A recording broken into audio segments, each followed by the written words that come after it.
வணக்கம். இன்னைக்கு நாம பேம்போயர் கலையோட ஒரு பகுதியான விப்பிங் டெக்னிக்ல எப்படி மாஸ்டர் ஆகுறதுன்னு பார்க்க போறோம். இது ரொம்பவே ஒரு ஸ்பெஷலான ஸ்கில். வாங்க இதை எப்படி ஸ்டெப் பை ஸ்டெப்பா கத்துக்கலான்னு பார்க்கலாம். முதல்ல பாம்புயர்னா என்னன்னு தெரிஞ்சுக்கலாம். ரொம்ப சிம்பிளா சொல்லணும்னா இது நம்ம பெல்விக் ஃப்ளோர் மசில்ஸ், அதாவது இடுப்பு தல தசைகளை கண்ட்ரோல் பண்ற ஒரு கலை. இந்த கண்ட்ரோல் இருந்தா ஒரு பெண்ணால நிறைய ஸ்பெசிஃபிக்கான மூவ்ஸ் பண்ண முடியும். நாம கத்துக்க போற விப்பிங் டெக்னிக்கு இதுதாங்க அடித்தளம். பாம்போயர்ல நிறைய டெக்னிக்ஸ் இருக்கு. ஆனா இன்னைக்கு அதிலே ரொம்பவும் பேசப்படுற ரொம்ப ஸ்பெஷலான வீப்பிங் டெக்னிக் தான் நம்மளோட ஃபோக்கஸ். இந்த திறனை எப்படி ஈஸியா படிப்படியா கத்துக்கலாம்னு நம்ம பார்க்கலாம். இந்த டெக்னிக்ல மாஸ்டர் ஆக ஒரு 4 ஸ்டெப் தான் இருக்கு. முதல்ல மசில் கான்ட்ராக்ஷன்ஸை கண்ட்ரோல் பண்ணணும். ரெண்டாவது, ஸ்குவீஸ் பண்றதுக்கும் கான்ட்ராக்ட் பண்றதுக்கும் உள்ள வித்தியாசத்தை புரிஞ்சுக்கணும். மூணாவது, வேற வேற லெவல்ல மசில்ஸை டைட் பண்ண கத்துக்கணும். கடைசியா இது எல்லாத்தையும் வேகமா ஒன்னா சேர்த்து ஒரு மூவா செய்யணும். சரி, அப்போ ஸ்டெப்புக்கு போலாமா? இதுதான் ஃபவுண்டேஷன். எப்படி ஒரு பெரிய பில்டிங்க்கு ஃபவுண்டேஷன் ரொம்ப முக்கியமோ அதே மாதிரி தான் இதுவும். இந்த பேஸ்மெண்ட் சரியா இருந்தாதான் நாம அடுத்தடுத்த லெவலுக்கு போக முடியும். நம்மளோட பெல்விக் ஃப்ளோர் மசில்ஸ் தான் இந்த திறனோட வேர். அந்த வேர்களை வலுப்படுத்த கான்ட்ராக்ஷன் பயிற்சிகள் ரொம்ப ரொம்ப முக்கியம். பார்க்க சிம்பிளா தெரியலாம், ஆனா விப்பிங் மாதிரி ஒரு அட்வான்ஸ் மூவ் பண்றதுக்கு தேவையான பவர் இங்கிருந்து தான் வரப்போகுது. ஓகே, இப்போ ரெண்டாவது ஸ்டெப். இங்க நாம ஒரு முக்கியமான டெக்னிக்கல் வித்தியாசத்தை புரிஞ்சுக்க போறோம். இது சும்மா வார்த்தை விளையாடல, ரெண்டுமே உடல்ல நடக்கிற வேற வேற ஆக்ஷன்ஸ்.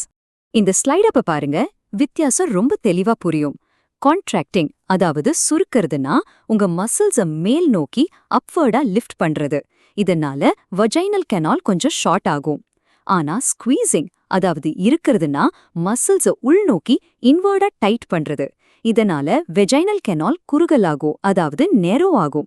இந்த ரெண்டு ஆக்ஷனையும் தனிப்பனியா உணர்ந்து கண்ட்ரோல் பண்றது ரொம்ப முக்கியம். இப்போ மூணாவது ஸ்டெப். இங்க தாங்க மேட்டரே இன்ட்ரெஸ்டிங் ஆக போகுது. ஒரு பில்டிங்ல ground floor, first floor, second ஃப்ளோர்னு இருக்கிற மாதிரி நாமளும் நம்ம வஜைனல் கெனாலோட ஒவ்வொரு பகுதியும் தனித்தனியா கண்ட்ரோல் பண்ண கத்துக்க போறோம். முதல்ல லெவல் 1. இது என்ட்ரன்ஸ் பகுதி, அதாவது நுழைவாயல். இங்க இருக்கிற மசில்ஸை மட்டும் தனியா ஸ்குவீஸ் பண்ணி பழகணும். இதுதான் நம்மளோட முதல் ஃபோக்கஸ். அடுத்து லெவல் 2. இது நடுப்பகுதி.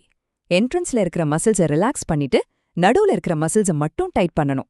இதுதான் செங்குத்து கட்டுப்பாடு, அதாவது வெர்டிகல் கண்ட்ரோல். கடைசியா லெவல் 3. இது கர்ப்பப்பை வாய்க்கு பக்கத்துல, அதாவது ரொம்ப உள்ள இருக்கிற பகுதி. மத்த 2 லெவலையும் ரிலாக்ஸா வச்சுக்கிட்டு இந்த கடைசி பகுதியை மட்டும் ஸ்குவீஸ் பண்ண கத்துக்கணும். இந்த 3 லெவலையும் தனித்தனியா மாஸ்டர் பண்றது தான் இந்த ஸ்டெப்போட கோல். சரி, எதுக்கு இப்படி 3 லெவலா பிரிச்சு கஷ்டப்படணும்னு நீங்க கேட்கலாம் இல்லையா? இதுக்கு 2 சூப்பரான காரணங்கள் இருக்கு. ஒன்னு, இது உங்களுக்கு அதிக சென்சிட்டிவிட்டியை கொடுக்கும். ரெண்டாவது, உங்க இன்டிமேட் மூமெண்ட்ஸை வேற லெவலுக்கு கொண்டு போகும். உண்மையிலேயே ஒரு அருமையான அனுபவமா மாத்தும்.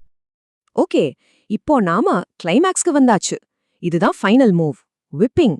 இவ்ளோ நேரம் நாம கத்துக்கிட்ட எல்லாத்தையும் ஒன்னா சேர்க்க போற நேரம் இதுதான். இந்த மூவை எப்படி செய்யணும்னு சிம்பிளா சொல்லணும்னா, நீங்க கத்துக்கிட்ட அந்த 3 லெவல் ஸ்குவீஸையும் ஒன்னுக்கொன்னு பின்னாடி வேகமா வரிசையா செய்யணும். அதாவது லெவல் 1, அப்புறம் 2, அப்புறம் 3, இப்படி ஒரு அலை மாதிரி ஒரு ரிதத்தோட பண்ணணும். டக் டக் டக்னு 1 2 3. இதுதான் அந்த விப்பிங் மோஷன். இந்த 4 ஸ்டெப்பையும் நீங்க பிராக்டிஸ் பண்ணிட்டீங்கன்னா நீங்க ரெடி. இந்த கடைசி கோட்ல சொல்ற மாதிரி இந்த மூவை உங்க பெட்ரூம்க்கு எடுத்துட்டு போய் அது எப்படி இருக்குன்னு நீங்களே பாருங்க. இந்த திறனை கத்துக்கிட்டது உங்களுக்கு ஒரு புது நம்பிக்கையையும் சந்தோஷத்தையும் கொடுக்குன்னு நான் நம்புறேன். மீண்டும் சந்திப்போம்.